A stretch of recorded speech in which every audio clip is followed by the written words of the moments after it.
नमस्कार, मैं Chandrabhan Prajapati, lecturer mechanical engineering, government polytechnic Bargarh Chitrakoot, एक बार पुनः आप सभी का अपने YouTube channel polytechnic liberal learning में हार्दिक स्वागत एवं अभिनंदन करता हूं। बच्चों, आज मैं जो आपको बात बताने जा रहा हूं वो आप अच्छी तरह से जानते हैं कि पिछले 1-2 दिनों से आप लोगों की परीक्षाओं के संबंध में, यानी एग्ज़ाम कैसे कराए जाने हैं पॉलिटेक्निक के, इस संबंध में काफ़ी समाचार प्रकाशित हो रहे हैं विभिन्न समाचार पत्रों में। इसके अलावा जो डिफरेंट ऑनलाइन पोर्टल्स हैं जैसे फेसबुक, व्हाट्सएप, तो बहुत तेज़ी से समाचार प्रसारित हो रहे हैं।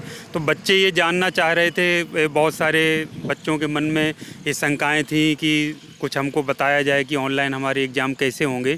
तो ऑफिशियली जो न्यूज़ है अभी तक सुनने में ये आ रहा है कि जो भी पॉलिटेक्निक के जो सेमेस्टर परीक्षाएं हैं वो ऑनलाइन कंडक्ट कराई जाएंगी। तो जो अंतिम सेमेस्टर में जो बच्चे हैं यानी कि 6th सेमेस्टर में हैं, उनके 3rd वीक ऑफ जुलाई में यानी जुलाई के तीसरे सप्ताह में परीक्षाएं हो सकती हैं। और जो अन्य सेमेस्टर के स्टूडेंट्स हैं, जैसे जो 2nd सेमेस्टर में हैं या 4th सेमेस्टर में स्टूडेंट्स हैं, उनके जुलाई के अंतिम सप्ताह में ऑनलाइन परीक्षाएं आयोजित की जा सकती हैं।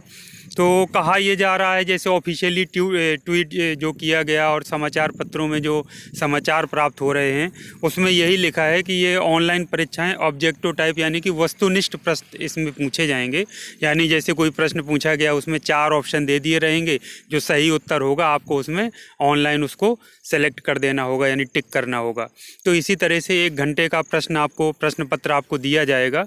तो इसके लिए जो प्रश्न पत्र और जो परीक्षा कराने का जो माध्यम है उसके लिए एक पोर्टल विकसित करने की बात की जा रही है, जो कि आसानी से किसी भी डिवाइस में खोली जा सके, आसानी से, कम डेटा या कम नेटवर्क में भी।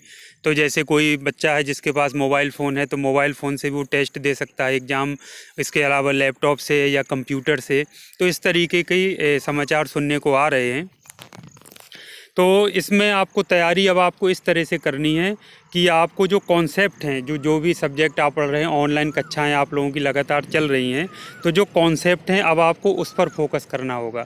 तो अभी तक जो आपके पढ़ाई का तरीका रहा है, तो पढ़ाई के तरीका में आप कुछ भी याद कर लेते थे, एक डायग्राम याद कर लिया, कुछ भी बनाए, कुछ भी लिखाए, तो 5 में से मान लीजिए उदाहरण के लिए 5 का कोई प्रश्न है तो उसमें से 2-3 नंबर मिल जाते थे, 3.5 नंबर मिल जाते थे। इस तरह से बच्चे पास हो जाते थे और उनको नंबर भी अच्छे मिल जाते थे कई बार। तो इसमें लेकिन बच्चों ये जो वस्तुनिष्ठ टाइप के जो प्रश्न पूछे जाते हैं, ऑब्जेक्टिव टाइप क्वेश्चंस आते हैं, तो उसमें तो बड़ा या तो फिर सही या तो फिर गलत, उसमें बीच का कोई रास्ता नहीं। मान लीजिए आपको 20 क्वेश्चन आए ऑनलाइन, उसमें से 20 में से अगर आपने 5 सही हैं तो 5 ही नंबर आपको मिलेंगे, और या फिर आपके अगर 20 में से आपके 20 सही हैं तो आपको 20 नंबर मिलेंगे। तो ये थोड़ा जो आपका पढ़ाई का जो अभी तक का तरीका चलता रहा है, मैं आपसे यही कहूँगा कि पढ़ाई के तरीके में आप लोग थोड़ा सा अपना बदलाव करिए, और जो आपके सिलेबस में जो कॉन्सेप्चुअल चीज़ें हैं, जो कॉन्सेप्ट्स हैं, जो अच्छे से आपको जानना चाहिए, उन पर आप ज़्यादा फोकस करिए। लिख कर उनको जो है तो शॉर्ट नोट्स बना करके रख लीजिए, ताकि कोई भी प्रश्न उससे संबंधित पूछा जाए तो आप आसानी से उसका उत्तर दे सकें। तो ये परीक्षाओं के बारे में अब, लेकिन फाइनल जो ऑफिशियली जो न्यूज़ है जब वो आएगी बीटीई यूपी की तरफ से या अन्य माध्यमों से, तो वो आप लोगों को पता चल जाएगा, और मैं भी एक वीडियो और बनाकर आप लोगों को सारी प्रक्रियाओं से अवगत करा दूंगा। लेकिन अभी के लिए जो न्यूज़ है वो यही है कि जुलाई के तीसरे सप्ताह में अंतिम सेमेस्टर की परीक्षाएँ होंगी, और अन्य जो सेमेस्टर हैं जैसे द्वितीय सेमेस्टर और चतुर्थ सेमेस्टर के छात्रों की परीक्षाएँ ये होंगी आपके अंतिम जो सप्ताह है उसमें, जुलाई का अंतिम सप्ताह है, और तीसरे सप्ताह में होंगी आपके अंतिम सेमेस्टर की परीक्षाएं। तो बच्चों, आप लोग तैयारी करते रहिए, ऑनलाइन अच्छे से क्लासेस अटेंड करते रहिए। तो अपना फोकस जो आप शिफ्ट कर दीजिए, ऑनलाइन क्विज़ करने में ज़्यादा करिए। मेरे द्वारा भी विभिन्न विषयों में ऑनलाइन क्विज़ आयोजित की जाती है गूगल क्विज़ के माध्यम से, उसमें आप प्रतिभाग करते रहिए लगातार, और स्वयं का आप आकलन या स्वमूल्यांकन करते रहिए कि आपके जो कॉन्सेप्ट हैं, जो आप पढ़ रहे हैं सब्जेक्ट, वो आपके क्लियर हो पा रहे हैं कि नहीं हो पा रहे हैं, कहीं उसमें कोई कमी तो नहीं है। ये देखिए ऑफिशियली एक ट्वीट है जो कि आलोक कुमार जी हैं, वो उनकी तरफ से आया है। तो ये सर्कुलेट भी हो रहा है डिफरेंट माध्यमों से। तो जो प्राविधिक शिक्षा टेक्निकल एजुकेशन डिपार्टमेंट है उसमें 2 सेक्टर आते हैं। एक तो ये डिग्री सेक्टर जिसको हम बीटेक कहते हैं, और दूसरा ये डिप्लोमा सेक्टर जिसमें पॉलीटेक्निक के स्टूडेंट सम्मिलित होते हैं। तो उन सभी की परीक्षाएँ ये निर्णय लिया गया है कि आपको कराया जाएगा ऑनलाइन माध्यमों से, ऑब्जेक्टिव टाइप प्रश्नों के द्वारा, और 1 घंटे का आपका समय रहेगा, दिया जाएगा। तो ऑनलाइन क्लासेस आपकी चल रही हैं, ऑनलाइन आप पढ़ाई कर रहे हैं, बस थोड़ा सा पढ़ाई का आपको तरीका चेंज करना पड़ेगा।